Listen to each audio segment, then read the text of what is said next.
You search for how to buy shares of STABILUS SE, a manufacturer of gas springs and motion control systems used in automotive and industrial markets. The company trades on Xetra under the ticker STM.DE, and this video is educational only, not financial advice. To buy shares, you need a brokerage account.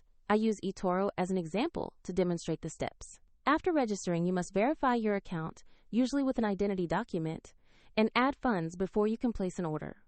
Use the platform search bar and enter the ticker STM.DE to find the listing for STABILUS SE. Make sure the search result matches the company name and the Xetra exchange before proceeding. On the asset page, you will see a brief company summary and a price chart for STM.DE. Double-check company details, exchange, and market data to confirm it is the correct stock. Click Invest or Buy, enter the amount you wish to invest, then review order settings such as order type, and confirm the trade. If the market is closed, the order may queue until the next session, and if you do not have sufficient funds, the platform will prompt you to add money before confirming.